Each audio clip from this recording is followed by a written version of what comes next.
up here. Let's dance. Let's dance.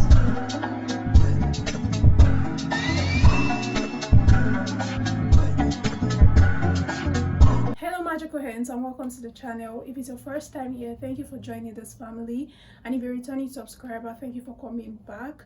So for today's tutorial, was inspired by this look on Pinterest. I've kind of had it in mind for quite some time, and I did my research and I noticed that this beautiful look is not a dress but a two-piece, and so I decided to make a tutorial on it. I hope you like the video, and if you do, make sure to give us a thumbs up, make sure to subscribe, make sure to share. And without any further ado, let's get into this video proper. These are the materials we'll be needing. We'll be needing a fabric, and this fabric I have here is 2 yards 5 inches and the length is 58 inches. This is a closer view of the fabric. It looks like a Duchess fabric, but I have no idea what the name is, and I know it's quite different from the one in the picture inspiration, but the result aids. So we'll be needing a chalk, a pair of fabric scissors. I will also need a pattern paper, a writing material, ruler and measuring tape.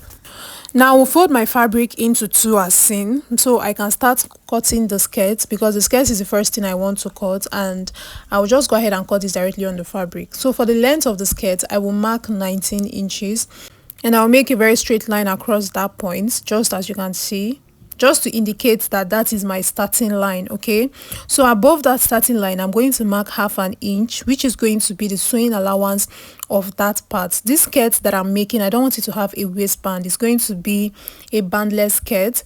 Now I'll mark from the waistline to my hip line, which I will mark 9 inches. That is my hip line, and then I'll make a straight line across that point as well. On the waistline, I'll mark my round waist measurement divided by 4, which gives me 8.5 inches. Make sure to mark your exact waist measurement, okay? So once I mark it, they extend it to the allowance as well. After the actual measurement, I'll mark 2 inches for the pleats of the skirt. That's just to show you guys what it will look like. And I'll mark another 2 inches, meaning I'll be using a total of 4 inches for the pleats. And then I'll mark 1 inch, which is going to be my sewing allowance. So that means after I marked my exact measurement, I ended up adding 5 inches. So 4 inches is going to be for the pleats, and then 1 inch is going to be the sewing allowance. So I'll just go ahead and extend this line downwards to meet to the full length. Okay, I'll mark what I have there in total, which is 14 inches, which is 13 inches. So at the base, I'll just make it 14 inches, so it is not so straight, so it's a bit slanted.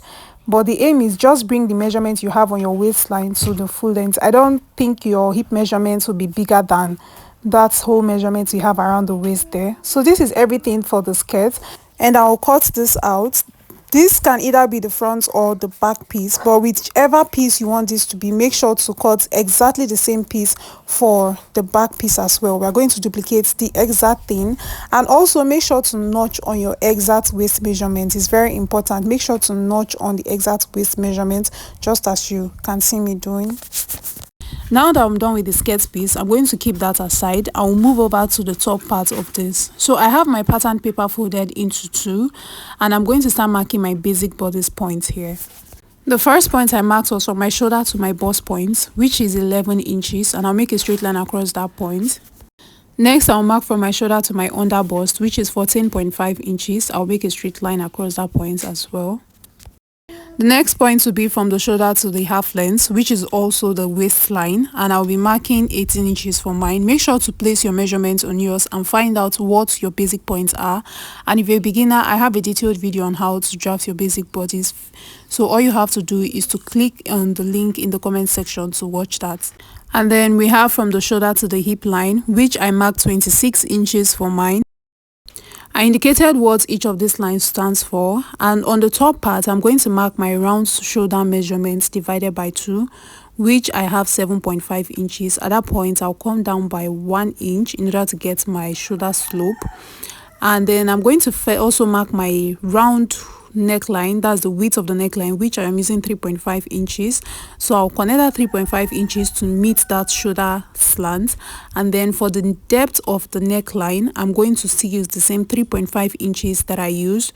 So I'll just go ahead with a curve and connect it to meet the neck width of 3.5 inches that we marked on the top part there. So just take your time and connect this very neat. Next, I marked my round armhole measurement divided by 2, which gives me 8 inches, which is what I regularly use. So I'll connect from that end of the shoulder line to meet the armhole, and I'll extend it to the right side. Now find the midpoint of my armhole line, which is 8 inches divided by 2. That gives me 4 inches. And right at that 4 inches, I'll go inwards by half an inch, and I'm going to place my curve ruler as seen, and I'm just going to go in one swipe to get my armhole curve.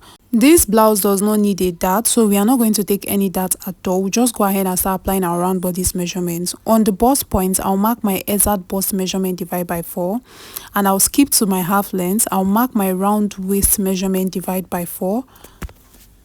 And then next I have the hip line. I'll mark my round hip measurement divided by 4. Okay, so I'm going to connect all the strip points together, and I'll extend the bust point measurement to the armhole line. Just extend it into the armhole line.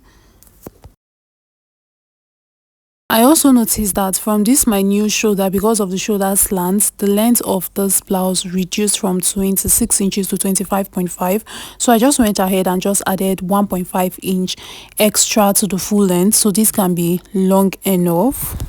Also, around the hip line, if you remember, I used my exact hip measurement, so I just went ahead and added quarter of an inch to the hip measurement, so that there is a bit of ease at this hip, because this is going to have, I'm going to be wearing a skirt underneath this, and I want this to be a bit free. I don't want it to be very tight along the hip, so just add this quarter of an inch. I think it is very, very important.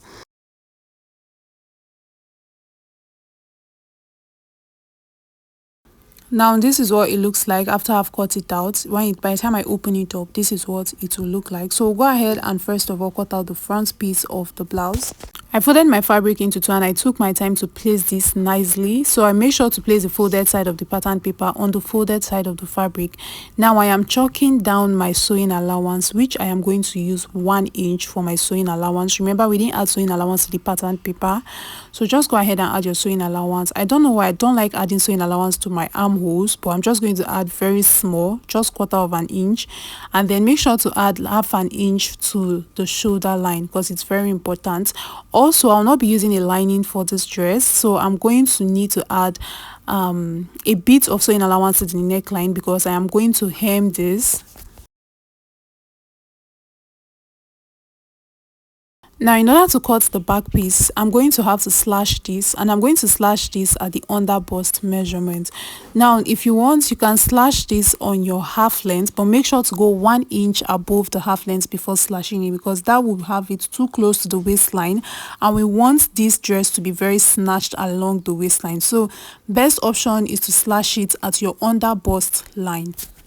Now you are going to place this on your fabric. Make sure that the folded side of your pattern paper is placed on the folded side of your fabric, and because of the way I placed the fabric, you can see that I had to flip the pattern paper over. That is why you're not seeing those marked lines again. So make sure to use something to hold it down so that it is in place, it is staying in one place.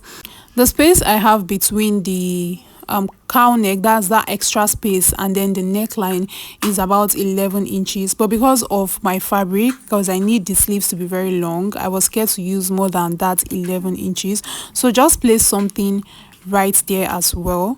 Now we are going to mark a very straight line from that shoulder part to meet the excess fabric we have there. I'll just go ahead with my ruler and chalk out a straight line. That part is going to fall as a cowl neckline at the back. You will understand as we go for that.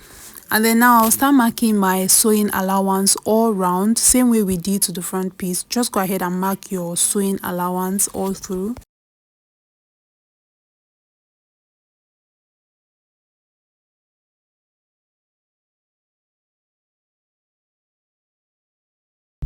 So now I'm going to open this up so that we understand what this looks like. This is looking totally different, I understand, but by the time we pull in this, you'll see that everything is beginning to make sense. We have the cowl neckline and we have our shoulders placed where they should be.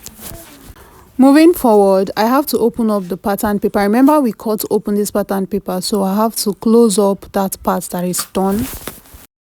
I indicated the directions of each side of the pattern paper. We have the left and we have the right side. Now it's left for you to decide which side of this is going to be higher, if it's the left side or if it's the right side. So I decided to make mine the left side. So what you're going to do is to just extend that half length line, extend it forward to the other side. And then on that half length line, which I said is also same as the waistline, I'll come down by 1 inch or 1.5 inch. Okay, make sure to come down by 1.5 inch. It is not exactly on the half length line. And then you go ahead and slant this. Just take your time and connect this nicely to meet the full length of the right side.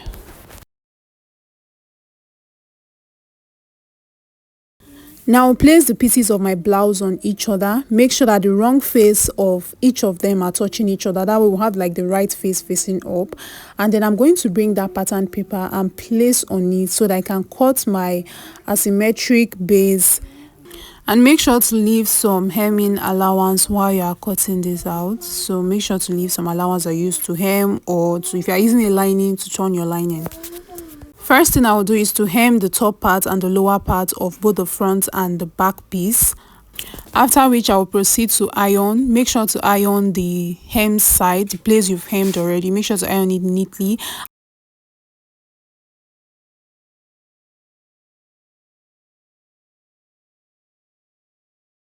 So now I'll place them on each other, right face facing the right face, and I'll go ahead and sew out that 1 inch for seam allowance. I'll also join the shoulders together. After sewing the side seams together, this is what it looks like. Now the part where the side is short, I did something right on that half length. I backstitched multiple times because I noticed that this would be hard to wear without a zip allowance. So I'm going to lose that part and I'm going to put my zip allowance from that part downwards. That's from the half length, okay, just for easy wearing, because from that half length upwards there's a cowl neckline that's going to make it easy for us, but from that half length downwards we are going to put a zip over there. Moving on to the skirt piece that we cut earlier, I'm going to show you guys how to sew this rightly. So you are going to fold your skirt into 2 and you are going to notch on the part where you have your exact waist measurements, which mine was 8.5 inches. Just make sure to notch. You can see mine is already notched. If you have not notched it, please go ahead and notch. So what we are going to do is I'm going to take this my exact waist measurements, which is already notched. I'll fold it to meet the 4 inches at that other end. And you will see that the midpoint of it will have the 2 inches chalked in. So I'm just going to do this from the right face so we'll understand, right? This is the part that is notched. I'm just going to draw my chalk. That is my exact round waist measurement divided by 4. And then I'm going to mark that 4 inches that we added for the pleating of the skirt. Now the 1 inch remaining at that end is going to be for our sewing allowance, right? I'm going to still divide this 4 inches by 2, and that is why we have 3 dotted lines. So I'll just take this up to meet my exact waist measurements, raise it to meet that 4 inches there, and you will see that that folded side is the 2 inches that we divided it by 2 that we marked in the middle. So that's folded that 2 inches that we marked in the middle is just to make sure that our measurement is accurate. Okay, so this way we have elapsed the 4 inches for the pleat. So I'm just going to place this on my sewing machine exactly as seen, and I'm going to just make a stitch to hold those pieces together, to hold that folded or the pleated side together. So this is what it looks like after you have done the pleats. You will see that we have 2 inches at the midpoint, like it is folded. I don't know how if I explain this 2 inches stuff, but just use the same measurements you see me using. So this is what it looks like, and I'm going to iron this down. I'm going to iron these pleated lines downwards. Make sure to iron it straight down, and also make sure to iron the main skirt itself. Also guys, make sure to repeat this process to the other side of the skirt for both the front and the back piece. Make sure to repeat the same process. There is no extra zip allowance, hip bulging, or all of that, all those things we usually would do on our skirt. This is a very simple skirt. The front and the back is the same. I'll place the skirt on each other, right face facing the right face. Now I'm going to place the top part of this the blouse on it to determine which side of this skirt is supposed to have the zip, and that is the side that will have the zip. That is the side that aligns with the shortest part of the blouse. So I'm going to mark 7 inches downwards there, and I'm going to be using my sewing allowance. That 1 inch I put for sewing allowance, that is what I'm going to use to sew up the zip. Okay, so place them right face facing the right face. From that 7 inches downwards, I'm going to sew a very tight stitch, and then from the 7 inches upwards, I'm going to sew a loose stitch. So just go and sew this and be back. Now I'm going to open up the seams from inside. Take your time and open this very well. Iron this, iron every single piece of this. If you are working with a Duchess fabric, just make sure to iron. And once you are done opening up the seam, go ahead and still re-iron from the good face. Make sure that the pleated side is still, you know, pleated, like the pleated lines is still very visible. So just go ahead and iron everything neatly. So at this point, I felt like the length was too long. It had this awkward look. It was not long, it was not short, it was just there. So I went ahead and I recut the length, and I decided to use 16 inches. So by the time I cut it out, I will not be hemming the base. I'll just go ahead with my hemming gum to give me a very clean look at the base. So just go ahead, fold in half an inch, just as you see me do if you have a hemming gum, and then you insert this hemming gum into it, and then you use your hot iron to press, and the heat is going to glue these parts together. This way it's going to look very professional and clean. But if you don't have a hemming gum, you can just go ahead and use your sewing machine to hem this around. Next, I'm going to cut an interface for the skirt. So I'm going to mark the waist measurement as a round circumference of the waist, everything I have including the sewing allowance, and I have 36 inches all there. So I'm going to cut a very long strap. I'm just going to use this very piece that I trimmed off from the base, and I'm going to cut exactly 36 inches, at least 2 inches wide.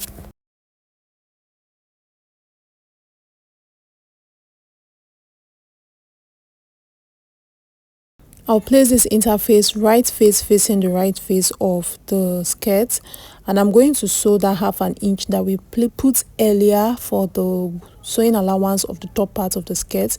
I'm going to use that half an inch to sew this band together with the skirts, this interface together with the skirts. And you can just go ahead and iron this down same way you can see me doing. You can also use the hemming gum to, you know, glue this down as well. That's totally optional.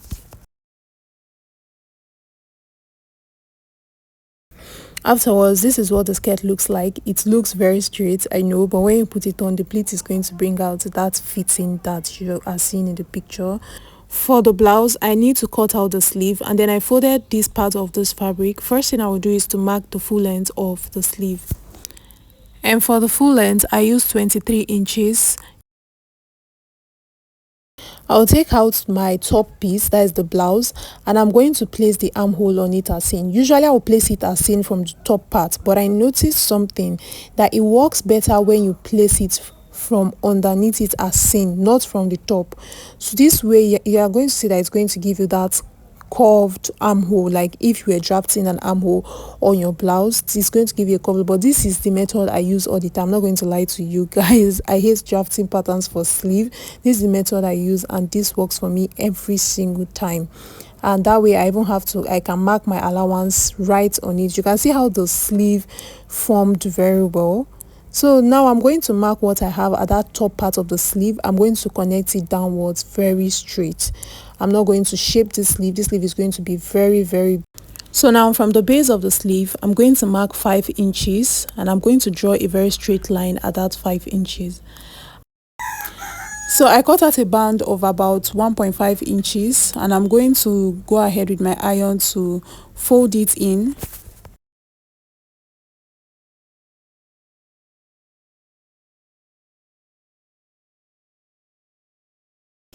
I'll place this on the 5 inches, and I'm going to sew on both the left and the right side.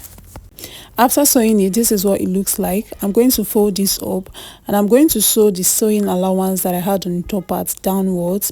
After sewing it, I'm going to make little openings at that point close to where I joined this sleeve together, close to the seam side.